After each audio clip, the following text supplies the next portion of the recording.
கர்த்தருடைய பரிசுத்த நாமத்துக்கு ஸ்தோத்திரம். என் பேர் தலீர் ஜோனாஃபார்க். நான் திண்டிவனத்துலேருந்து வரேன். இந்த ஊழியத்தின் நிமித்தமாக பல்வேறு அற்புத அடையாளங்களை நான் பெற்றிருக்கிறேன், ஆசீர்வாதங்களை பெற்றிருக்கிறேன். கர்த்தருக்கு கொடான கொடி நன்றிகளை எடுக்கிறேன். முக்கியமாக போன மாதத்தில் எங்கள் வீட்டில் ஒரே என்ன சொல்கிறதுன்னு தெரில, ஒரே பலவீனப்பட்டு இருந்தோம். முதல்ல நான் பலவீனப்பட்டு இருந்தேன். போன மாதத்தில் ஸ்கூலுக்கு போயிட்டு வந்து வீட்டுக்கு வரும்பொழுது ரொம்ப மயக்கம் வந்து ரொம்ப முடியாமல் ஆகிட்டேன். நான் லோ பிபியும் ஆகிடுச்சி, லோ சுகர் ஆகிடுச்சி. அதனால் ஹாஸ்பிட்டல் ஐமேடில் வந்து ட்ரீட்மெண்ட் எடுத்துகிட்டு குளுக்கோஸ் ஏற்றிட்டு நான் வீட்டுக்கு போயிட்டேன். ஒரு வாரம் கழித்து எங்கள் கணவருக்கு உடம்பு முடியாமல் இருந்துச்சு. இதில் எங்கள் மாமியாருக்கும் ஜுரம் சளி அப்படின்ட்டு இருந்தாங்க. எங்கள் கணவர் வந்து ஹாஸ்பிட்டலில் காட்டினாங்க. இங்கே காட்டும்பொழுது ஜுரம் சரியாயிடுச்சு, ஆனால் சளி மட்டும் இருமல் மட்டும் இருந்துகிட்டே இருந்துச்சு. அவங்க கொஞ்சம் கேர்லெஸ்ஸாக இருந்துட்டாங்க. அதுதான் ஜுரம் சரியாயிடுச்சு, மற்றபடி ஒன்றும் இல்லைன்னு சொல்லிட்டு அப்படியே விட்டுட்டாங்க. அந்த நேரத்தில் நாங்கள் சரி பிம்ஸில் பாண்டிச்சேரியில் போய் காட்டலான்னு சொல்லிவிட்டு நாங்கள் எல்லாத்துக்கும் ஆயத்தமாக இருந்தோம். அன்றைக்கி 9 மணிக்கு போகலான்னு சொல்லிட்டு கிளம்பி ரெடியாக இருக்கும்பொழுது அவங்க என்ன பண்ணிட்டாங்க, குளிச்சுட்டு வந்தாங்க. வந்து கொஞ்ச நேரத்துக்கெல்லாம் பார்த்தா மயக்க அடித்து அன்கான்சியஸ் ஆகி அப்படியே விழுகிற ஸ்டேஜுக்கு ஆகிட்டாங்க. என்னால் என்ன பண்ணுறதுன்னு எனக்கு தெரியல. நான் சேரில் உட்காந்துருக்கும்போது மயக்க அடித்து சாஞ்சிட்டாங்க. என்னால் வந்து கூப்பிட முடியல. அம்மாவும் ஒரு சைடு கத்திட்டு டேவிட் அண்ணன் வீட்டுக்கு ஓடினாங்க. என்னால் வந்து இவங்களை பிடிச்சிட்டு தண்ணியும் கொடுக்க முடியல, ஃபோனும் யாருக்கும் பண்ண முடியல. அந்த நிலைமையில் இருக்கும்பொழுது கர்த்தர் ஏசப்பா என்னை காப்பாற்றுங்க, எனக்கு யாரும் இல்லை இந்த நேரத்தில் நான் கூப்பிட்றதுக்கு எனக்கு தெரியாது ஏசப்பான்னு கத்துனேன். நான் அந்த வீடு அதிர்ற அளவுக்கு ஏசப்பா ஏசப்பா ஏசப்பான்னு கத்துனேன் நான், ஏசப்பான்னு. அப்போ அந்த நேரத்தில் எங்கள் மாமியார் திரும்ப ஓடியாந்தாங்க. இந்த மாதிரி அம்மா டிரைவர் முன்னாடி நிற்கிறாரு காருக்கு, அவரை கூப்பிடுங்கன்னு சொன்னேன். அவங்க போனவங்க வரவே இல்லை. ஆனால் அந்த நேரத்தில் பக்கத்தில் அவங்கள பிடிச்சி கொஞ்சம் ஓரமாக அந்த சேர்லேயே தள்ளிட்டு நான் தண்ணி எடுத்து கொடுத்து அந்த நேரத்தில் கொஞ்சம் பரவாயில்லையாக இருந்தாங்க. கொஞ்சம் போய் பெட்டில் படுக்க வச்சுட்டு அப்புறம் ஹாஸ்பிட்டல் போகலான்னு சொல்லிட்டு கொஞ்சம் நடந்து தான் வந்திருந்தாங்க. நடந்து கொஞ்சம் மயக்க தெளிஞ்சு ஹாஸ்பிட்டலுக்கு நாங்கள் கூட்டும் போகும்போது அப்போ நான் அக்காவுக்கு ஃபோன் பண்ணேன். அக்கா அண்ணன் இல்லைன்னாங்க. அவள் டேவிட் அண்ணன் வந்து அண்ணன் ஊருக்கு போயிருக்கிறாங்க அப்படின்னாங்க. நான் அக்காவுக்கு உடனே ஃபோன் பண்ணேன். அக்கா இந்த மாதிரி ஹாஸ்பிட்டல் போகிறேன்க்கா, இந்த மாதிரி ப்ரேயர் பண்ணிக்கோங்க, ஒன்றும் இல்லை நீங்கள் கவலைப்படாதீங்க, நான் ப்ரேயர் பண்ணிக்கிறேன், கர்த்தர் சுகம் கொடுப்பாரு அப்படி சொன்னாங்க. எனக்கு அந்த வார்த்தையில் அந்த நேரத்தில் எனக்கு ரொம்ப ஆறுதலாக இருந்துச்சு. அப்போ கூப்பிட்டு போனோம், ப்ரேயர் ஆயில் தடவி தான் ஏசப்பா ஒன்றும் இல்லைன்னு சொல்லணும் அப்படின்னு சொல்லிட்டு அது மாதிரி ஹாஸ்பிட்டலுக்கு போனோம். ஹாஸ்பிட்டல் போய் ஐசியூவில் வச்சுருந்தாங்க. எல்லாம் வச்சுருந்து எல்லா செக்கப்பும் பண்ணிவிட்டு இல்லை இன்னும் ஒரு 4 நாள் மட்டும் அந்த சளி அதிகமாக இருக்குது, நம்ம எல்லாமே செக் பண்ணி பார்க்கணுன்னு சொல்லிட்டு எல்லா டெஸ்ட்டும் எடுத்தாங்க. கொரோனா டெஸ்ட்டு முதற்கொண்டு எல்லா டெஸ்ட்டும் அவங்களுக்கு அந்த இடத்துல வச்சு எடுத்தாங்க. ஒரு 4 நாள் ஹாஸ்பிட்டலில் வச்சுருந்தாங்க.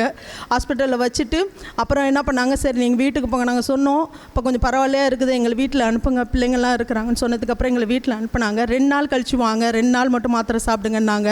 அதே மாதிரி சாப்பிட்டுட்டு வந்து திரும்பவும் செக்கப் பண்ணும்போது ஒன்றும் இல்லை, ஆனால் வந்து இது வந்து நிமோனியாவுக்கு முன்னாடி ஸ்டேஜில் இருக்குது, நல்ல வேளை நீங்கள் வந்து காட்டிட்டீங்க, அதனால் ஒன்றும் பிரச்சனை இல்லை அப்படின்னு சொல்லிட்டு இதுக்கப்புறம் நீங்கள் மாத்திரை எடுத்துக்க வேணான்னு சொல்லிட்டு சொன்னாங்க டாக்டர்.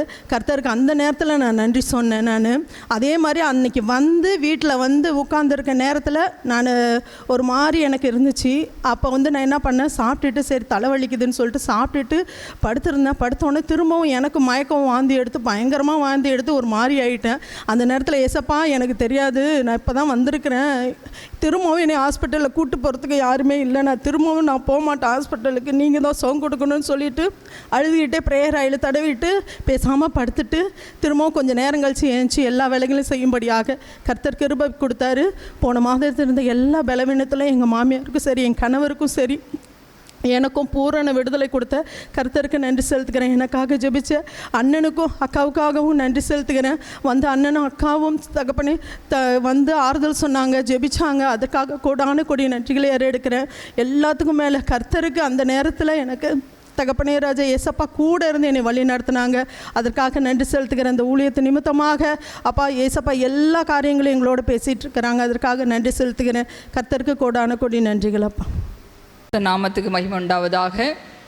ஆண்டவராகிய இயேசு கிறிஸ்துவின் நாமத்தில் உங்கள் அனைவருக்கும் என் அன்பின் வாழ்த்துக்களை தெரிவித்துக் கொள்கிறேன். சோஷியல் மீடியாவின் மூலமாய் பார்த்து கொண்டிருக்கிற தேவ பிள்ளைகள் ஒவ்வொருவருக்கும் நான் இயேசுவின் நாமத்தினாலே வாழ்த்துக்களை கொண்டு வருகிறேன்.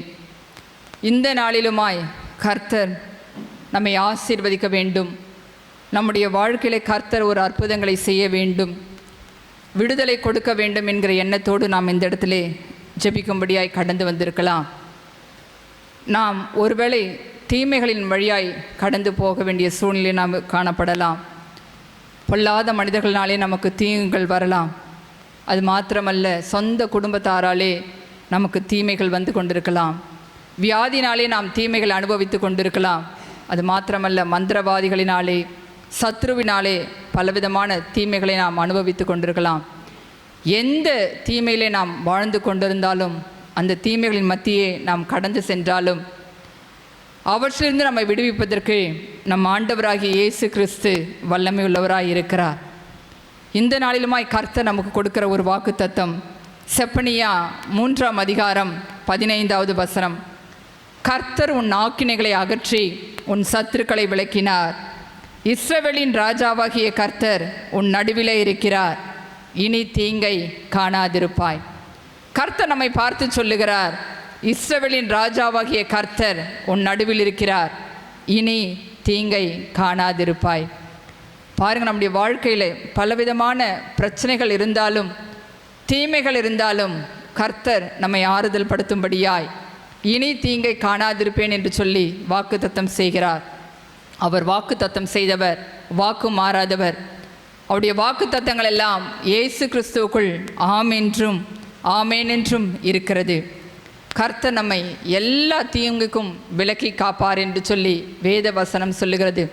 அது மாத்திரமல்ல, எரேமியா 17ஆம் அதிகாரம் 17வது வசனத்திலே இப்படியாய் சொல்லப்பட்டு இருக்கிறது, தீங்கு நாளில் நீரே என் அடைக்கலம் என்று சொல்லி. தீங்கு நாளிலே கர்த்தர் தான் நமக்கு அடைக்கலம். எல்லா தீங்கையும் மாற்றுவதற்கு என் தேவனாகிய கர்த்தர் அவர் வல்லமையுள்ளவராய் இருக்கிறார். நம்முடைய வாழ்க்கையில் வருகிற எல்லா தீமைகளையும் கர்த்தர் மாற்றி நமக்கு நன்மையானவர்களை கொடுத்து நம்மை ஆசீர்வதிப்பார். நம்முடைய தேவைகளை அவர் சந்திப்பார், பிரச்சனைகளை அவர் மாற்றுவார்.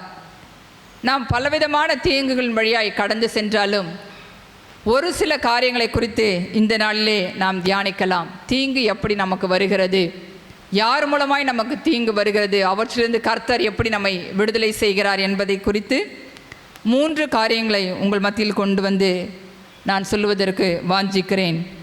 முதலாவதாக, மனிதர்களாகிய நமக்கு தீங்கு எப்படி வருகிறது என்று சொன்னால், சொந்த குடும்பத்தாராலே நமக்கு தீங்கு வருகிறது. நம்முடைய சொந்த உறவினர்கள், நம்முடைய பிள்ளைகள் உறவினர்களாலே நாம் தீங்கை அனுபவிக்கிறோம். அப்படியாய் யோசேப்பு கூட ஒரு தீமையான காரியத்தை அனுபவித்தார். தன்னுடைய சொந்த சகோதரர்களாலே அவர் தீமையை அனுபவித்து வந்தார். ஆதியாகமம் 37ஆம் அதிகாரம் 3, 4, 5 வசனங்களை பார்க்கும் பொழுது இந்த இடத்துல யோசேப்பை குறித்து சொல்லப்பட்டு இருக்கிறது. அவர் தன்னுடைய தகப்பனுக்கு மிகவும் பிரியமான ஒரு மகனாக இருந்தார். 12 புத்திரர்களிலே குமாரரிலே யாக்கோபு யோசேப்பை மிகவும் அதிகமாய் நேசித்தார் என்று சொல்லி 4வது வசனத்திலே சொல்லப்பட்டிருக்கிறது. இதனால் தன்னுடைய தகப்பன் யோசேப்பை அதிகமாய் நேசிக்கிறபடினாலே அவருடைய சகோதரர்கள் அவன் மேல் பொறாமை கொண்டார்கள். அந்த பொறாமை நிமித்தம் அவர்கள் யோசேப்புக்கு பலவிதமான தீமைகளை கொண்டு வருகிறார்கள். இவன் எல்லாரை காட்டிலும் தன்னுடைய தகப்பன் இவனை அதிகமாய் நேசிக்கிறான் என்று சொல்லி அவர்களுக்குள்ளாய் ஒரு பொறாமை வருகிறது. அந்த பொறாமையின் காரணமாக அவர்கள் எல்லாரும் ஒன்று சேர்ந்து யோசேப்பை பகைத்தார்கள் என்று சொல்லி 4வது வசனத்திலே பார்க்கிறோம். இப்படிப்பட்ட நிலைமையிலே யோசேப்பு ஒரு சொப்பனத்தை காண்கிறார். அந்த சொப்பனமானது அவர் வயலிலே அறுத்த அரிகளை கட்டி கொண்டிருந்தார். அப்பொழுது எல்லாருடைய அரிக்கட்டும் அந்த யோசேப்புடைய அரிக்கட்டை சுற்றி வணங்கி நின்றது என்று சொல்லி அவர் ஒரு சொப்பனத்தை குறித்து பார்க்கிறார். 7வது வசனம் இப்படியாய் சொல்கிறதை இப்போ நாம் வாசிக்கலாம். நாம் வயலில் அறுத்த அரிகளை கட்டி கொண்டிருந்தோம். அப்பொழுது என்னுடைய அரிக்கட்டு நிமிர்ந்திருந்தது. உங்கள் அரிக்கட்டுகள் என் அரிக்கட்டை சுற்றி வணங்கி நின்றது என்றான். அப்பொழுது அவன் சகோதரர் அவனை பார்த்து, நீ எங்கள் மேல் துரைத்தனம் பண்ணுவாயோ, நீ எங்களை ஆளப் போகிறாயோ என்று சொல்லி அவனை அவன் சொப்பனங்கள் நிமித்தமும் அவன் வார்த்தைகளின் நிமித்தமும் இன்னும் அதிகமாய் பகைத்தார்கள். ஏற்கனவே யோசேப்பின் மேல் மிகுந்த பொறாமையோடு இருந்தார்கள். இந்த சொப்பனத்தை யோசேப்பு அவர்களிடத்திலே சொல்லபோது இன்னும் அதிகமாய் அவனை பகைத்தார்கள் என்று சொல்லி நாம் வேதத்திலே பார்க்கிறோம். இப்படியாய் யோசேப்புடைய சகோதரர்களாலே அவனுக்கு மிகப்பெரிய தீங்கு வருகிறது. அவன் ஒரு நாள் தன்னுடைய சகோதரரை பார்க்கும்படியாய் அவன் போகிறான். அப்படி போகும் பொழுது தூரத்திலே அவனை பார்த்துவிட்ட அவனுடைய சகோதரர்கள், இவன் நம்மை சொப்பனத்தை கண்டு இவன் நம்மை பகைக்கிறான், இதனால் இவனை நாம் உயிரோடு விட்டுவிடக்கூடாது, எப்படியாகிலும் இவனை அழித்து விட வேண்டும் என்று சொல்லி அவர்கள் பேசிக்கொள்ளுகிறார்கள். அங்கிருந்த ஒரு குழியிலே அவனை கொலை செய்து போட்டுவிட வேண்டும் என்று சொல்லி அவர்கள் தீர்மானிக்கிறார்கள்.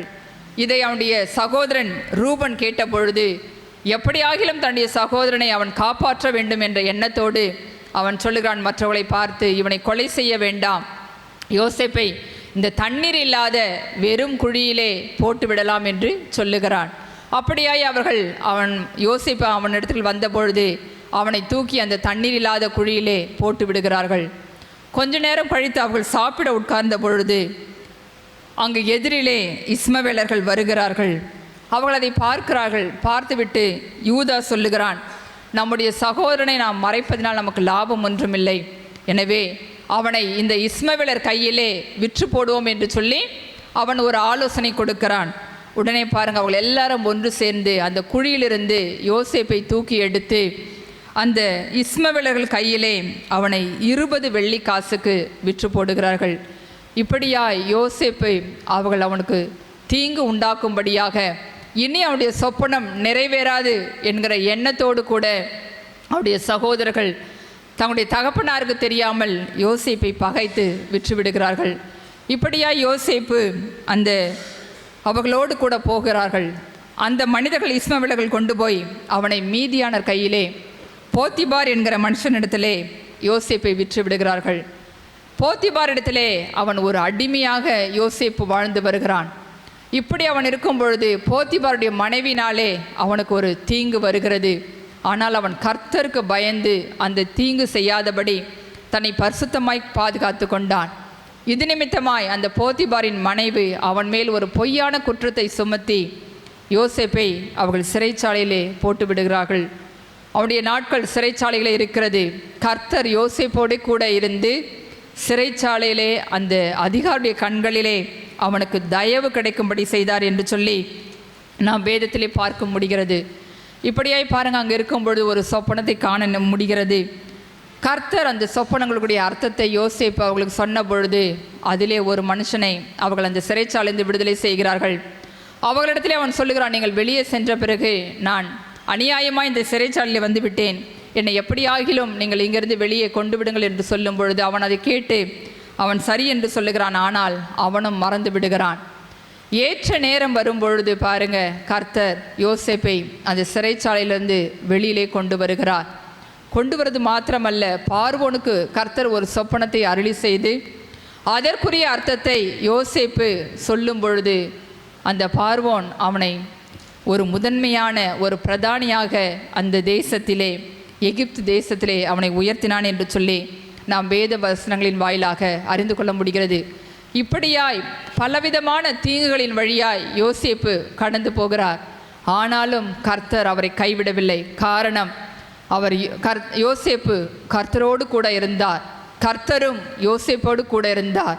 எத்தனையோ தீங்குகள் யோசேப்பினுடைய வாழ்க்கையில் வந்த போதிலும் கூட கர்த்தர் யோசேப்பை கைவிடாமல் அவனை உயர்த்தினார் என்று சொல்லி நாம் வேதத்தின் வாயிலாய் அறிந்து கொள்ள முடிகிறது. இந்த சூழ்நிலையிலே எகிப்திலே அந்த தானியம் உண்டு என்று சொல்லி ஒரு பஞ்ச காலம் வருகிறது. கானான் தேசத்து ஜனங்கள் பஞ்சத்தினாலே மிகவும் கஷ்டப்படுகிறார்கள். ஆனால் எகிப்திலே அங்கு இருக்கிற மக்கள் அங்கு உணவு கிடைக்கிறது என்று சொல்லி யாக்கோபு கேள்விப்படுகிறான். உடனே அவன் தன்னுடைய குமாரர்களை அழைத்து போய் தானியம் வாங்கி கொண்டு வரும்படியாய் அனுப்புகிறான். ஆதியாகமம் 42ஆம் அதிகாரம் 1-2 வசனங்களில் நாம் பார்க்கும் பொழுது யாக்கோபு தன்னுடைய குமாரர்களை அழைத்து, நீங்கள் போய் கானான் எகிப்திலே போய் அந்த பஞ்ச காலத்திலே நாம் உயிரோடு இருக்கும்படி அங்கு தானியத்தை வாங்கி கொண்டு வாருங்கள் என்று சொல்லி அனுப்புகிறார். இப்படியாய் அவனுடைய சகோதரர்கள் அங்கு போகிறார்கள். அங்கு போகும் பொழுது பாருங்க, அந்த இடத்திலே யோசேப்பு ஒரு பிரதானியாய் காணப்படுகிறார். இவர்கள் தன்னுடைய சகோதரர்கள் யோசேப்பை அறிந்து கொள்ளவில்லை. ஆனால் யோசேப்பு அவர்களை அறிந்து கொண்டான். ஆதியாகமம் 42ஆம் அதிகாரம் 6வது வசனம் இப்படியாய் சொல்லுகிறது, யோசேப்பு அத்தேசத்துக்கு அதிபதியாயிருந்து தேசத்தின் ஜனங்கள் யாவருக்கும் விற்றான். யோசேப்பின் சகோதரர் வந்து முகங்குப்புற தரையிலே விழுந்து அவனை வணங்கினார்கள்.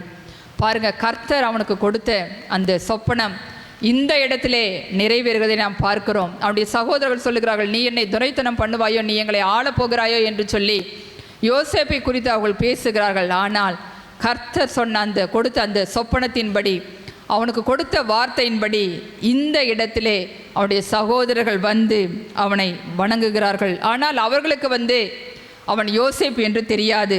ஆனால் யோசேப்பு அவர்களை அறிந்து கொண்டான்.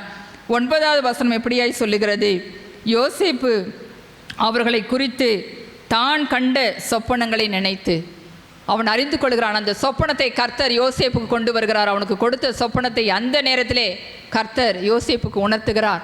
அந்த சொப்பனத்தை அவன் உணர்ந்து கொள்ளுகிறான். அவர்கள் வந்து வணங்கும் பொழுது பாருங்க, கர்த்தருடைய வார்த்தை அந்த இடத்துல நாம் நிறைவேறுகிறதை நாம் பார்க்கிறோம். இது மாத்திரமல்ல, அதன் பிறகு அவன் தானியம் கொடுத்து அனுப்புகிறான். மீண்டுமாய் கூட அந்த இடத்துல அவன் தன்னுடைய சகோதரன் பென்யமீனை பார்க்க வேண்டும் என்று சொல்லி அவன் விரும்புகிறான். காரணம், அந்த இடத்துல அவன் வரவில்லை. எனவே அவர்கள் என்ன பண்ணுறான், சிமியோனை பிடித்து இடத்துல வைத்து கொண்டு மீதியுள்ளவர்களை தன்னுடைய தகப்பனத்திலே அனுப்புகிறான். மீண்டுமே அவர்கள் போகிறார்கள். அங்கே போய் எகிப்திலே அவர்கள் இருக்கிறார்கள். தானியத்தை எல்லாம் கொண்டு செலவான பின்பு மீண்டுமாய் அவருடைய தகப்பன் சொல்லுகிறார், குறைவுபட்டது, தானியம் இல்லை, நீங்கள் மறுபடியும் போய் வாங்கி கொண்டு வார்கள் என்று சொல்லும் பொழுது அவர்கள் சொல்லுகிறார்கள், இல்லை, பென்யமீன் வந்தால்தான் நாங்கள் அங்கு போவோம் என்று சொல்லி தன்னுடைய சகப்பத்திலே சொல்லுகிறார்கள். அவனும் தன்னுடைய மகனை அழைத்து அவர்களோடு கூட அனுப்பி வைக்கிறார். இப்பொழுது பென்யமீனோடு கூட அவனுடைய சகோதரர்கள் எல்லாம் போகிறார்கள். ஆதியாகமம் 43ஆம் அதிகாரம் 26வது வசனத்தை பார்க்கும் பொழுது, அப்பொழுது யோசேப்பு அறிந்து கொள்ளுகிறான். தன்னுடைய தம்பியை அவன் பார்த்த உடனே அறிந்து கொள்ளுகிறான். உடனே அவன் தன்னுடைய வேலைக்காரரை அழைத்து, நீங்கள் இவர்களுக்கு போஜனம் ஆயத்தம் பண்ணுங்கள், இவர்கள் என்னோடு கூட மதியம் உணவு சாப்பிடுவார்கள் என்று சொல்லுகிறான். அப்படியே அவனுடைய வேலைக்காரர்கள் அவளுக்கு ஆயத்தம் பண்ணுகிறார்கள். அவர்களுடைய சகோதரர்கள் எல்லாம் யோசேப்பின் வீட்டுக்கு வருகிறார்கள்.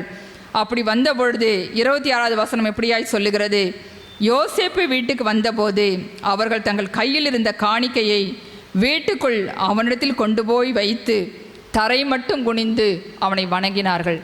பாருங்க, 2வது முறையா தன்னுடைய சகோதரர்கள் எல்லாம், முதல்ல பென்யமீன் கிடையாது, ஆனால் இந்த இடத்துல அவனோடு கூட சேர்ந்து வணங்கும்படியாய் கர்த்தர் அந்த தீமையை நன்மையாய் மாற்றி கொடுக்கிறார் யோசேப்புடைய வாழ்க்கையில். அவள் நினைத்து பார்த்திருக்க மாட்டார்கள். அதன் பிறகுதான் அவர்கள் யோசேப்பு என்று சொல்லி அவன் தன்னுடைய சகோதரர்களுக்கு வெளிப்படுத்துகிறான். அவர்கள் அறிந்து கொள்ளுகிறார்கள். அது மாத்திரமல்ல, 3வது ஒரு முறை கூட அவனுடைய சகோதரர்கள் எல்லாம் அவனை பணிந்து கொள்ளும்படியாய் கர்த்தர் அவனுடைய வாழ்க்கையிலே ஒரு அற்புதத்தை செய்கிறார். ஆதியாகமம் 50ஆம் அதிகாரம் 18வது வசனத்தில் பார்க்கும் பொழுது இந்த இடத்திலே அவனுடைய தகப்பனார் யாக்கோபு மரித்து போய் விடுகிறார். மரித்து போன பின்பு அவருடைய சகோதரர்கள் எல்லாருக்கும் ஒரு கலக்கம் உண்டாகிறது. எப்படி யோசேப்பு தங்களை பழிவாங்கி விடுவானோ என்று சொல்லி அவர்கள் பயந்து அவர்கள் என்ன சொல்லுகிறார்கள், உம்முடைய சகோதரர் உமக்கு பொல்லாங்கு செய்திருந்தாலும் அவர்கள் செய்த துரோகத்தையும் பாதகத்தையும் நீர் தயவு செய்து மன்னிக்க வேண்டும் என்று சொல்லி அவர்கள் ஊழியக்காரர்கள் மூலமாய் யோசேப்பினிடத்தில் அவருடைய சகோதரர்கள் சொல்லி அனுப்புகிறார்கள். அது மாத்திரமல்ல, அவர்களும் என்ன பண்ணுறாங்க, 11 சகோதரர்களும் 10 பேரும் போய் என்ன பண்ணுறாங்க, யோசேப்புக்கு முன்பாக தாழ விழுந்து வணங்குகிறார்கள். 18வது வசனம் எப்படியாய் சொல்லுகிறது, பின்பு அவனுடைய சகோதரரும் போய் அவனுக்கு முன்பாக தாழ விழுந்து, இதோ நாங்கள் உமக்கு அடிமைகள் என்றார்கள். பாருங்க, ஒரு முறை அவன் சொன்ன அந்த சொப்பனத்தை குறித்து அதனால் அவனுடைய சகோதரர்கள் பகைத்து அவனை எப்படி ஆகிலும் கொலை செய்துவிட வேண்டும், இவனுடைய சொப்பனம் எங்கு நிறைவேறப் போகிறது என்று சொல்லி யோசேப்புக்கு விரோதமாய் பலவிதமான தீங்குகளை எல்லாம் செய்கிறார்கள். ஆனால் கர்த்தர் யோசேப்போடு கூட இருந்து அவனுக்கு சொன்ன அந்த வார்த்தையை நிறைவேற்றி கொடுக்கிறார், அந்த சொப்பனத்தை நிறைவேற்றி கொடுக்கிறார். அது மாத்திரமல்ல, ஒரு முறை அல்ல 3 முறை அவனுடைய குடும்பத்தார், அவனுடைய சகோதரர்கள் அவனுடைய காலடியிலே விழுந்து பணியும்படியாய் கர்த்தர் ஒரு பெரிய அற்புதத்தை யோசேப்புடைய வாழ்க்கையிலே செய்கிறார். கர்த்தருடைய வேத வசனம் சொல்லுகிறது, ஒரு மனுஷனுக்கு சத்துருக்கள் அவனுடைய வீட்டார் என்று சொல்லி தன்னுடைய சொந்த குடும்பத்தாராலே, தன்னுடைய சொந்த சகோதரர்களாலே யோசேப்பு மிகவும் நெருக்கப்பட்டான். பலவிதமான பாடுகள், தேவையில்லாத பழிகள், சிறைச்சாலை வாழ்க்கை, எல்லாவற்றையும் அவர் பொறுமையாய் சகித்தார். ஆனால் பாருங்க, ஏற்ற காலத்திலே கர்த்தர் யோசேப்பை உயர்த்தினார். எந்த சகோதரர்கள் அவனுக்கு விரோதமாய் தீங்கு செய்தார்களோ அவர்களை பராமரிக்கும்படியாய், அவர்களை போஷிக்கும்படியாய் கர்த்தர் யோசேப்பை உயர்ந்த நிலை கொண்டு வந்தார். ஆதியாகமம் 50ஆம் அதிகாரம் 20வது வசனத்திலே யோசேப்பு சொல்லுகிறார் தன்னுடைய சகோதரர்களை நோக்கி, யோசேப்பு அவளை நோக்கி, பயப்படாதிருங்கள், நான் தேவனா? நீங்கள் எனக்கு தீமை செய்ய நினைத்தீர்கள், தேவனோ இப்பொழுது நடந்து வருகிறபடியே வெகு ஜனங்களை உயிரோடே காக்கும்படிக்கு அதை நன்மையாக முடிய பண்ணினார். ஆதலால் பயப்படாதிருங்கள், நான் உங்களையும் உங்கள் குழந்தைகளையும் பராமரிப்பேன் என்று அவர்களுக்கு ஆறுதல் சொல்லி அவர்களோடே பட்சயமாய் பேசினான். பாருங்கள், இந்த இடத்துல யோசேப்பு தன்னுடைய விரோதத்தை அவன் காட்டவில்லை. அவன் அவர்களை பராமரிக்கும்படியாய், நீங்கள் எனக்கு தீமை செய்தீர்கள், ஆனால் உங்களை காக்கும்படியாய், உங்களை பராமரிக்கும்படியாய் கர்த்தர் என்னை ஆசீர்வதித்திருக்கிறார், நீங்கள் செய்த தீமையை நன்மையாய் கர்த்தர் மாற்றி கொடுத்தார் என்று சொல்லி தன்னுடைய சகோதரர்களிடத்திலே யோசேப்பு சொல்வதை நாம் பார்க்கிறோம். அன்பானவர்களே, இந்த நாளிலுமாய் கூட ஏதோ ஒரு விதத்திலே நீங்கள் நெருக்கப்படலாம். சொந்த குடும்பத்தாராலே, உறவினர்களாலே, பிள்ளைகளாலோ, மனைவியாலோ, கணவனாலோ நீங்கள் நெருக்கத்தின் மத்தியிலே வாழ்ந்து வரலாம். அவங்களுக்கு விரோதமாய் தீங்குகள் செய்தாலும் என் தேவனாகிய கர்த்தர் அந்த தீங்கை எல்லாம் மாற்றி உங்களுக்கு நன்மையை கட்டளையிடுவார். இனி தீங்கை காணாதிருப்பா என்கிற வேத வசனத்தின்படி இந்த நாளிலிருந்து கர்த்தர் அந்த தீமைகளை எல்லாவற்றையும் மாற்றி போட்டு நன்மையான காரியங்களை உங்களுடைய வாழ்க்கையிலே அவர் செய்வார்.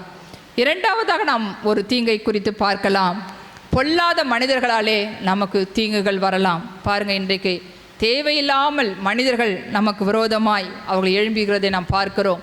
வேலை செய்கிற இடங்களிலே, அது மாத்திரமல்ல தொழில் செய்கிற இடங்களிலே கூட இருக்கிற மனிதர்களாலே, பக்கத்து வீட்டுக்காரர்களாலே பலவிதமான பிரச்சனைகள் அவர்களுக்கு நமக்கு வரலாம். காரணம், அவர்கள் பொல்லாத மனிதர்களாக இருக்கிறபடினாலே தேவையில்லாத பிரச்சனைகளை தேவ பிள்ளைகளாடைய நமக்கு விரோதமாய் அவர்கள் கொண்டு வருவார்கள். ஆனாலும் கர்த்தர் அப்படிப்பட்ட எல்லா தீங்கையும் மாற்றி அவர் நம்மோடு கூட இருந்து நம்மை ஆசீர்வதிப்பதற்கு என் தேவனாகிய கர்த்தர் வல்லமையுள்ளவராயிருக்கிறார். தாவீதை குறித்து நாம் அறிவோம். தாவீதுக்கு விரோதமாய் பலவிதமான பொல்லாத மனிதர்கள் எழும்பினார்கள். அவனுடைய மாமா அவனுக்கு விரோதமாய் எழும்பினார், சொந்த மகன் அவனுக்கு விரோதமாய் எழும்பினார். அது மாத்திரமல்ல, உறவினர்கள் கூட இருந்தவர்கள் எல்லாம் தாவீதுக்கு விரோதமாய் எழும்புகிறதை நாம் பார்க்கிறோம். ஆனாலும் கர்த்தர் தாவீதோடு கூட இருந்து எல்லா தீமையையும் கர்த்தர் மாற்றி போட்டு அவனுக்கு வந்த எல்லா தீங்குகளை எல்லாவற்றிலும் இருந்து கர்த்தர் அவனை விடுவித்து பாதுகாத்தார் என்று சொல்லி நாம் வேதத்தின் வாயிலாக அறிந்து கொள்ள முடிகிறது. 1 சாமுவேல் 30ஆம் அதிகாரத்தில் நாம் பார்க்கும் பொழுது இந்த இடத்திலே ஒரு மிகப்பெரிய நெருக்கம் தாவீதுக்கு வருகிறது. அவனுக்கு விரோதமாய் அமலேக்கியர்கள் வந்து அவன் இருந்த அந்த சிக்லாகின் பட்டணத்தை அதன் மேலே விழுந்து அதை கொள்ளையடித்து எல்லாவற்றையும் அங்கிருந்த சிக்லாகை அக்கினியால் சுட்டெரித்து அங்கிருந்த ஸ்திரீகளாகிய சிறியவர்களையும் பெரியவர்களையும் சிறைபிடித்து ஒருவரையும் கொன்று போடாமல் அவர்களை பிடித்து கொண்டு தங்கள் வழியே போய்விட்டார்கள். தாவீது ஆகீசிடத்திலே போயிருக்கிறார். அந்த ஆகீஸ் என்கிற ராஜாவுக்கு அவர் உதவியாக இருந்திருக்கிறார். இப்படி இருக்கும் பொழுது அங்கேயும் அவருக்கு பிரச்சனை வருகிறது. அவனுக்கு விரோதமாய் பெலிஸ்தரின் பிரபுக்கள் ஆகீசிடத்திலே சொல்லுகிறார்கள், இந்த மனிதன் வேண்டாம், இவனை அனுப்பிவிடுங்கள் என்று சொல்லுகிறார்கள். 1 சாமுவேல் 29ஆம் அதிகாரத்திலே நாம் பார்க்கும் பொழுது 1 to 9 வரையுள்ள வசனங்களை நாம் பார்க்கும் பொழுது அங்கிருக்கிற பெலிஸ்தரின் பிரபுக்கள் அதிபதிகள் தாவீதுக்கு விரோதமாய் பேசி ஆகீஸ் அவனை தாவீதை துரத்தி விடும்படியாய் சொல்லுகிறார்கள். ஆனால் ஆகீஸுக்கு நன்றாக தெரியும் தாவீது உத்தமனாய் இருக்கிறான், அவனால் தனக்கு நன்மைதான் வருகிறது, அவன் தீமை செய்யவில்லை என்பதை அறிந்திருந்த போதிலும் அங்கிருக்கிற மனிதர்களாலே கூட இருக்கிற பெலிஸ்தரின் பிரபுக்களாலே அவன் வேறு வழி இல்லாமல் தாவீதிடத்திலே அவன் நீ போய்விடு என்று சொல்லுகிறான்.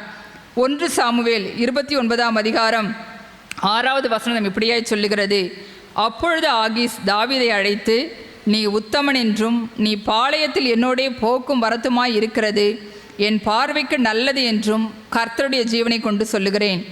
நீ என்னிடத்தில் வந்து சேர்ந்த நாள் முதல் இன்றையம் வரைக்கும் நான் உன்னில் ஒரு பொல்லாப்பும் காணவில்லை. ஆகிலும் பிரபுக்களின் பார்வைக்கு நீ பிரியமானவன் அல்ல. ஆகையால் பெலிஸ்தருடைய பிரபுக்கள் உன்மேல் தாங்கள் அடையாதபடிக்கு இப்பொழுது சமாதானத்தோடே திரும்பி போய்விடு என்று சொல்லி அவன் தாவீதிடத்திலே சொல்லுகிறான். அதை கேட்டு தாவீதும் தன்னுடைய சொந்த பட்டணத்திற்கு வந்து விடுகிறார். இப்படி அவர்கள் வருவதற்குள்ளாய் அங்கிருக்கிற அமலேக்கியர்கள் சிக்லாகின் மேல் விழுந்து அதை கொள்ளையடித்து அங்கிருக்கிற ஸ்திரீகளையும் குழந்தைகளையும் அவர்கள் கொண்டு போய் விடுகிறார்கள். இந்த இக்கட்டான சூழ்நிலையிலே அங்கிருக்கிற எல்லா ஜனங்களும் தாவீது நிமித்தம்தான் இந்த பிரச்சனை வந்தது, தங்களுக்கு போராட்டங்கள் வந்து தங்களுடைய பிள்ளைகளும் ஸ்திரீகளும் கொள்ளையடித்து போகப்பட்டார்கள் என்று சொல்லி அவர்கள் தாவீதுக்கு விரோதமாய் எழும்புகிறார்கள். அப்பொழுது தாவீது மிகவும் நெருக்கப்பட்டான். அது மாத்திரமல்ல, தங்களிடத்தில் பலனில்லாமல் போக மட்டும் அழுதார்கள் என்று சொல்லி நாம் 1 சாமுவேல் 30ஆம் அதிகாரம் 4-6 வசனங்களை பார்க்கிறோம். 6வது வசனம் எப்படியாய் சொல்லுகிறது, தாவீது மிகவும் நெருக்கப்பட்டான். சகல ஜனங்களும் தங்கள் குமாரர் குமாரத்திகள் நிமித்தம் மனக்கிலேசமானதினால் அவனை கல்லெறிய வேண்டும் என்று சொல்லி கொண்டார்கள். தாவீது தன் தேவனாகிய கர்த்தருக்குள்ளே தன்னை திடப்படுத்தி கொண்டான். பாருங்கள், இங்கே மிகப்பெரிய தீங்கு தாவீதுக்கு வருகிறது.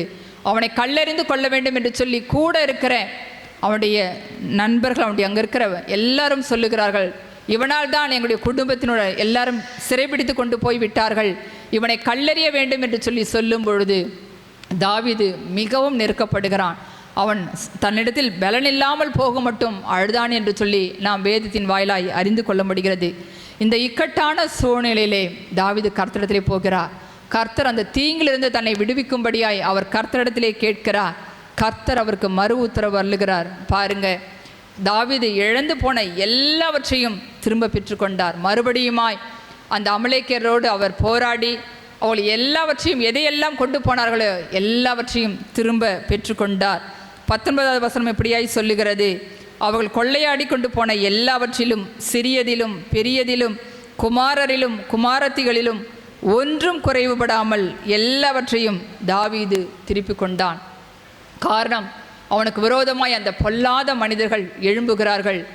அதனால் அவன் மிகவும் தீங்கை அனுபவிக்கிறான். எல்லாவற்றையும் இழந்த நிலைமையிலே அழுவதற்கு கூட அவன் பலன் இல்லாமல் அழுதான், மிகவும் நெருக்கப்பட்டான் என்று சொல்லி வேத வசனம் சொல்லுகிறது. இந்த இக்கட்டான தீங்கின் மத்தியிலே அவன் பாருங்க கர்த்தரிடத்திலே போகிறான், கர்த்தரை நோக்கி கூப்பிடுகிறான். அந்த தீங்கிலிருந்து கர்த்தர் தன்னை விடுவிக்கும்படியாய் கெஞ்சுகிறான். கர்த்தர் அவனோடு கூட இருந்தார். அவன் நடுவில் இருந்தபடியினாலே அந்த தீங்கை கர்த்தர் மாற்றி அவன் இழந்து போன எல்லாவற்றையும் திரும்ப பெற்றுக்கொள்ளும்படியாய் கர்த்தர் கிருபை செய்தார். ஒருவேளை நீங்கள் கூட உங்கள் வாழ்க்கையிலே இந்த பொல்லாத மனிதர்கள் நிமித்தமாய் வேலை செய்கிற இடத்திலே கூட இருக்கிற மனிதர்களாலே பிஸ்னஸ் பண்ணுகிற இடத்திலே பிரச்சனைகள் போராட்டங்கள் வரலாம். தீங்கு உங்களுக்கு விரோதமாக அவங்களை கொண்டு வரலாம். தேவையில்லாத பிரச்சனைகளை கொண்டு வரலாம். நீங்கள் கர்த்தரோடு இருக்கும் பொழுது, நீங்கள் கர்த்தரை தேடி ஜெபிக்கும் பொழுது அந்த தீங்கை எல்லாம் மாற்றி போட்டு உங்கள் மூலமாய் அவர்களை ஆசீர்வதிப்பதற்கு என் தேவனாகிய கர்த்தர் வல்லமையுள்ளவராயிருக்கிறார். நீதிமொழிகள் 24ஆம் அதிகாரம் 1-2 வசனங்கள் இப்படியாய் சொல்லுகிறது, பொல்லாத மனிதர்கள் மேல் பொறாமை கொள்ளாதே, அவருடைய இருதயம் கொடுமையானவர்களை யோசிக்கும், அவருடைய வாய் தீவினைகளை பேசிக்கும். ஏன்னா அவர்கள் பொல்லாத மனிதர்களாக இருக்கிறபடியினால் பாருங்கள், அவங்களுடைய இருதயம் தேவையில்லாத கொடுமையான காரியங்களை தான் நம்மை குறித்து யோசித்து கொண்டு இருப்பார்கள். எப்படி நமக்கு தீங்கு செய்ய வேண்டும், எப்படி பழி வாங்க வேண்டும் என்கிற இருதயம்தான் அவர்களுக்குள்ளாய் காணப்படும். ஆனால் நாம் கர்த்தரிடத்தில் ஜெபிக்கும் பொழுது கர்த்தர் அவர்கள் மூலமாய் அவர்கள் கொண்டு வருகிற எல்லா தீங்கையும் மாற்றி போட்டு நமக்கு நன்மையானவர்களை கொடுத்து என் தேவனாகிய கர்த்தர் நம்மை ஆசீர்வதிப்பார். இந்த கிருபையின் கூடாரத்தை குறித்து நாம் அறிவோம். ஆரம்ப காலத்திலே இது மிகவும் ஒரு மோசமான நிலைமையில் இருந்தது. பாருங்கள், எங்கு பார்த்தாலும் வெறும் முட்செடிகளாக இருக்கும், பெரிய முள்புதராக இருக்கும். நாங்கள் இந்த இடத்தை வாங்க வேண்டும் என்று சொல்லி, இந்த ஊழியத்திற்கென்று ஒரு சொந்த இடம் வாங்க வேண்டும் என்று சொல்லி ஜெபித்து கொண்டிருந்த பொழுது ஒரு சகோதரர் மூலமாய் கர்த்தர் இந்த இடத்தை காண்பித்தார். அப்பொழுது சகோதரர்கள் சொன்னாங்க, அது வெறும் முள்ளு காடாக இருக்கிறது, அது எப்படி போவது என்று சொல்லி நாங்கள் யோசித்து கொண்டிருந்தோம். நான் சொன்னேன், நீங்கள் ஜெபியுங்கள், கர்த்தருக்கு சித்தமானால் அதை வாய்க்க செய்யட்டும் என்று சொல்லி அப்படியாய் சகோதரன் ஜெபித்து கொண்டிருந்தார். பாருங்கள், கர்த்தர் இந்த இடத்தை ஆயத்தப்படுத்தி கொடுத்தார். அவருக்கு ஒரு உறுதி கிடைத்தவுடனே இந்த இடத்தை குறித்து அவர் பேசுவதற்கு முயற்சி செய்தார். அதே போல் கர்த்தர் காரியங்களை வாய்க்க செய்தார். இந்த இடத்தையும் வாங்கும்படியாய் கர்த்தர் உதவி செய்தார். ஆனால் அதை வாங்கி இந்த இடத்தை சுத்தம் செய்த பிறகுதான் ஏகப்பட்ட பிரச்சனைகள், நிறைய மனிதர்கள் யார் என்றே தெரியாது, அவ்வளோ பெரிய பிரச்சனைகள் போராட்டங்களை நாங்கள் ஊழியத்தின் வாயிலாய் சந்திக்க நேர்ந்தது. வெறும் முள் செடிகளாக தான் இருந்தது. எதிரில் ஒரு டீ கடை இருக்கும். பாருங்கள், இந்த இடத்துல சுத்தம் பண்ணி ஈபி லைன் வாங்குவதற்காக ஒரு சிறிய ஷெட்டை போட்டிருந்தோம். ஏதாவது தினமும் ஒரு பிரச்சனை வந்து கொண்டே இருக்கும். அது வரைக்கும் யார் இங்கே இருக்கிறாங்கன்னு சொல்லி தெரியாது. வெறும் முள்ளு காடாக இருந்தது. ஆனாலும் பாருங்கள், தேவையில்லாத பிரச்சனைகள், அந்த பொல்லாத மனிதர்கள் ஒவ்வொரு நாளும் ஒவ்வொரு பிரச்சனைகளை கொண்டு வருவார்கள். சகோதரர் தினமும் வந்து அந்த ஷெட்டில் உட்காந்து அவங்க ஜெபம் பண்ணி கொண்டே இருப்பார்கள். ஏன்னா சுற்றி காலியாக இருக்கும், வெறும் முள்வேலி மாத்திரம்தான் இந்த இடத்துல போடப்பட்டிருந்தது. அக்கம் பக்கத்தில் யாரும் கிடையாது. அவ்வளோ ஒரு இக்கட்டான சூழ்நிலை. அதன் பிறகு இது எங்களுடைய இடம் என்று சொல்லி கேஸ் போட ஆரம்பித்தார்கள். பலவிதமான பிரச்சனைகள், போராட்டங்கள், பத்திரிகையில் போடுவது என்று சொல்லி தேவையில்லாத பிரச்சனைகள் அந்த பொல்லாத மனிதர்கள் கொண்டு வந்தார்கள். ஆனால் ஒவ்வொரு நாளும் சகோதரர் இந்த இடத்துல வந்து, ஆண்டவரே நீர் இந்த இடத்தை கொடுத்தீர், நீர் இதை உமக்கு சித்தமானால் இந்த பிரச்சனைகள் எல்லாவற்றையும் மாற்றுங்க அப்படின்னு சொல்லி அவங்க டெய்லி ஜெபம் பண்ணிட்டு இருப்பாங்க. நான் கூட சொல்லுவேன், அங்கே தனியாக போகாதீங்க, யாருமே கிடையாது, நீங்கள் தனியாக போயிட்டு இருக்க வேண்டாம் அப்படின்னு சொல்லுவேன். ஆனாலும் பாருங்கள், சகோதரர் ஒவ்வொரு நாளும் வந்து அந்த ஷெட்டில், ஒரு சின்ன ஷெட்டு தான், ஒரு சின்ன ரூம், அங்கே உட்காந்து ஜெபம் பண்ணிகிட்டே இருப்பாங்க. இங்கே அவங்க வந்து ஒரு சின்ன வேலை செஞ்சாலும் உடனே அங்கே பக்கத்தில் இருக்கிற மனிதர்களுக்கு போய்விடும், நியூஸ் போயிடும். உடனே அவங்களுக்கு தேவையில்லாத ஒரு பிரச்சனை கொண்டு வருவாங்க. அநேக நேரங்களிலே பார்க்கும் பொழுது இங்கே வந்து எலுமிச்சம்பழம் இந்த வாசப்படியில் போட்டிருக்கோம், அது இல்லாமல் கோழியை வெட்டி அந்த ரத்தம் சிந்தப்பட்டிருக்கோம். இப்படியாய் பலவிதமான பிரச்சனைகளை கொண்டு வந்தார்கள். ஆனால் நாங்கள் ஜெப எண்ணெய் எடுத்து அது மேலே ஊற்றிட்டு நாங்கள் பண்ணி ஜெபம் பண்ணிட்டு வேலையை பார்த்து கொண்டிருந்தோம். தேவையில்லாமல் கேஸ் போட்டாங்க, இது எங்களுடைய இடம் என்று சொல்லி. கர்த்தர் அதையும் முறியடித்தார். அது மாத்திரமல்ல, இதில் பல பிரச்சனைகளை கொண்டு வந்தார்கள் அவருடைய பணத்தின் நிமித்தமாய். காரணம், அவளுக்கு பொல்லாத மனிதர்களாக இருந்தபடியினாலே இவங்களை இந்த இடத்துல விடக்கூடாது என்று சொல்லி என்னென்ன செய்யணுமோ எல்லா காரியங்களையும் செய்தார்கள். அவங்க எஸ்ஐ ஆஃபீஸ்க்கு பல பிரச்சனைகளை கொண்டு போனார்கள். ஆனாலும் பாருங்கள், கர்த்தர் எல்லாவற்றையும் மாற்றி போட்டு, இந்த காரியங்கள் எல்லாவற்றையும் மாற்றி போட்டு இந்த இடத்திலே இந்த கிருபையின் கூடாரத்தை கட்டி ஜெபிக்க நாம் ஆராதிக்கும்படியாய் கர்த்தர் உதவி செய்தார். எல்லா காரியங்களையும் கர்த்தர் முறியடித்து போட்டார். தீமைகளை எல்லாம் கர்த்தர் நன்மையாய் மாற்றி போட்டார். உன்னுடைய வழிகள் கர்த்தருக்கு பிரியமாயிருந்தால் அவருடைய சத்துருக்களும் சமாதானமாகும்படி செய்வார் என்று சொல்லி கர்த்தருடைய வேத வசனம் சொல்லுகிறது. அப்படியாய் என்னென்ன யார் யார் என்னென்ன பிரச்சனைகள் செய்தார்களோ எல்லா பிரச்சனைகளையும் கர்த்தர் மாற்றி போட்டு இந்த இடத்துல ஒரு கிருபையின் கூடாரத்தை கட்டி நாம் ஆராதிக்கும்படியாய் கர்த்தர் உதவி செய்தார். அந்த தீங்கை எல்லாம் கர்த்தர் மாற்றி போட்டார். அந்த மனிதர்கள் எல்லாம் கர்த்தர் சந்தித்து அவர்கள் சமாதானமாகும்படி உதவி செய்தார். அப்படியாய் உங்களுடைய வாழ்க்கையில் கூட தேவையில்லாத பிரச்சனைகளையும் போராட்டங்களையும் பொல்லாத மனிதர்கள் கொண்டு வந்தாலும் கர்த்தர் அந்த தீமைகளை எல்லாம் நன்மையாய் மாற்றி கொடுப்பார். ஏனென்றால் அவர் தீமையை நன்மையாய் மாற்றுகிற தேவனாய் இருக்கிறபடியினால் நீங்கள் எதை குறித்தும் கவலைப்பட தேவையில்லை. நீங்கள் செபித்து கொண்டே இருங்கள். கர்த்தர் அந்த தீங்கை எல்லாம் அவர்கள் என்னென்ன தீமை செய்ய வேண்டும் என்று நினைக்கிறார்களோ எல்லாவற்றையும் மாற்றி போட்டு அவர்கள் முன்பாக உங்களை உயர்த்தி ஆசீர்வதிப்பதை நீங்கள் காண்பீர்கள். உங்கள் வாழ்க்கையில் காணப்படுகிற தீங்கை எல்லாம், மனிதர்களால் வருகிற தீங்கை எல்லாம் கர்த்தர் மாற்றி போடுவார். மூன்றாவதாக நமக்கு எப்படி தீங்கு வருகிறது என்று சொன்னால், சாத்தானால் நமக்கு தீங்கு வருகிறது. சாத்தானால் வருகிற தீமைகளை மாற்றி போடுவதற்கும் என் தேவனாகிய கர்த்தர் வல்லமையுள்ளவராயிருக்கிறார். ஏனென்றால் சத்ருவானவன் எப்பொழுதும் நமக்கு விரோதமாய் போராடி கொண்டிருக்கிறான். எதையாவது ஒரு பிரச்சனைகளை கொண்டு வந்து, தீமையான காரியங்களை கொண்டு வந்து நம்மை விழ வைக்க வேண்டும் என்று சொல்லி பல விதங்களிலே சத்துரு ஒவ்வொரு நாளும் போராடி கொண்டிருக்கிறான். ஆனால் அந்த சத்துரு கொண்டு வருகிற தீங்குகளை எல்லாம் கர்த்தர் மாற்றி போடுவதற்கு என் தேவனாகிய கர்த்தர் வல்லமையுள்ளவராயிருக்கிறார். யோபுவை குறித்து நாம் அறிவோம். அவர் ஒரு உத்தமன், சன்மார்க்கன் என்று சொல்லி தேவனுக்கு பயந்து பொல்லாப்புக்கு விலகிற ஒரு நல்ல மனிதனாய் அவர் வாழ்ந்து வந்தார். அவருடைய வாழ்க்கையில் பாருங்கள், சத்துரு அவருக்கு விரோதமாய் எழும்புகிறதை நாம் பார்க்கிறோம்.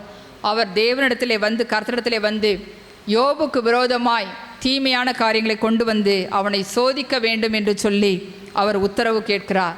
கர்த்தர் சொல்லுகிறார், அவன் என் தாசனாகிய யோபின் மேல் நீ கவனம் வைத்தாயோ என்று சொல்லி அவர் சாத்தானை பார்த்து கேட்கிறார். பாருங்கள், அந்த சூழ்நிலையில் கூட கர்த்தர் அவனுக்கு அனுமதி கொடுக்கிறார். அவனுடைய உயிரை மாத்திரம் நீ தொடக்கூடாது என்று சொல்லி சாத்தானுக்கு உத்தரவு கொடுத்த பொழுது அவன் யோபுவை பலவிதமான தீங்குனாலே வாதிக்கிறதை நாம் பார்க்கிறோம். முதலாவதாக அவனுடைய கழுதைகள், ஆடு மாடுகள், ஒட்டகங்கள் எல்லாவற்றையும் இழந்து போகிறான். அது மாத்திரமல்ல, அடுத்த நாளிலே தன்னுடைய பிள்ளைகள் 10 பேரையும் ஒரே நாளிலே அவன் இழந்து போகிறான். அதோடு கூட சாத்தான் அவனை விட்டுவிடவில்லை.